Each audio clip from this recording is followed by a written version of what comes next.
Hey guys, welcome back to We Should Cook That. This week we're taking a look at the mozzarella from Vin 909 located in Eastport, Maryland. One of the things that makes this cheese so delicious is the use of balsamic caviar, which is a gastronomic venture even lowliest of chefs such as myself can successfully create. We're going to start by combining 1 cup of balsamic vinegar, 1/4 cup of white sugar, and a tablespoon of agar in a small pot. Whisk to combine and then bring this to a boil. Remove your pot from the heat and allow it to cool off to 130 degrees Fahrenheit, at which point you should transfer the liquid into a dropper bottle like this and get ready for some science. Slowly drip your balsamic vinegar into a tall glass of olive oil, or in my case, avocado oil, that has been chilled in the freezer for 30 to 45 minutes, and watch the magic happen. Once you've sphericized all your vinegar, go ahead and strain off the oil and transfer the pearls to a bowl of water to get them nice and clean. Now let's give these bad boys a nice little taste testing, and oh my gosh, they are heavenly. Now for the moment you've all been waiting for, let's make some cheese. Start off by adding 1 cup of purified water to a large pot, followed by 1½ teaspoons of citric acid. Give these guys a nice little whisking, and let's talk about milk. In order to properly make mozzarella, you need the freshest and least pasteurized milk you can find. This is so fresh it actually had some cream on top, and I needed to strain it into this bowl. Go ahead and whisk this pretty vigorously. Turn the heat on to medium-low, and make sure to show off how excited you are to make and eat fresh mozzarella very soon. Next, we're going to prepare our rennet solution, which is 1/4 teaspoon of rennet and 1/4 cup purified water, which we will set aside for later. Once the milk hits 90 degrees Fahrenheit, turn the heat off and immediately add your rennet solution. Stir vigorously for exactly 30 seconds and then cover the pot with a tight-fitting lid. After 5 minutes exactly, remove the lid and you should see a glorious white custard-looking substance just like this.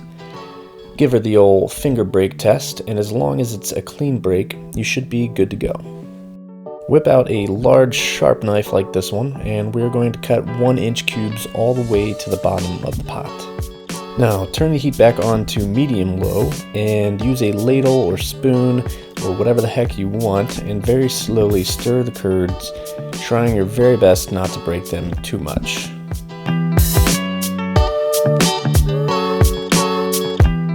Once the temperature reaches 110 degrees Fahrenheit, remove from the heat and use a slotted spoon to transfer the curds into a colander-lined bowl. Now we want to drain off any excess whey that we can from our curd by either gently pressing it or by simply doing this with our colander.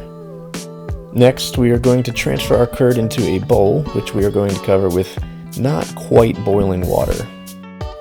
If you're like me and belong at Weenie Hut Juniors on Double Weenie Wednesdays, then make sure to slap on some food-safe gloves to protect your gentle hands for this next step. Now sit back, relax, and watch as the cheese pooling magic unfolds.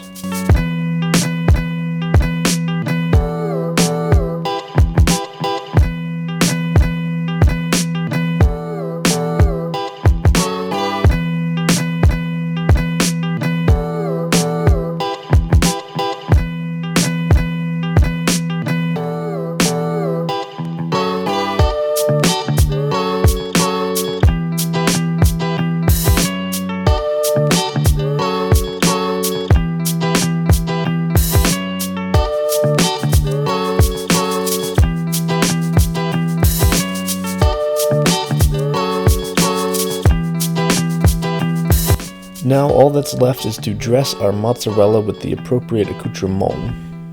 First and foremost, we're going to add some heirloom tomato wedges, followed by our balsamic caviar, after which you will need to trim off a few leaves off your resident basil plant. Finish the dish off with a little extremely virgin olive oil and some flaky salt from the Parisian region of France. And voila! You can now list cheese artisan on your resume. You're welcome. Now let's see if this white orb of confusion tastes half as good as I hope it does. Make sure to get a little bit of every component onto the bread, and oh my gosh, this is really ridiculously good. If you don't believe me, maybe my super cool karate moves will suggest otherwise.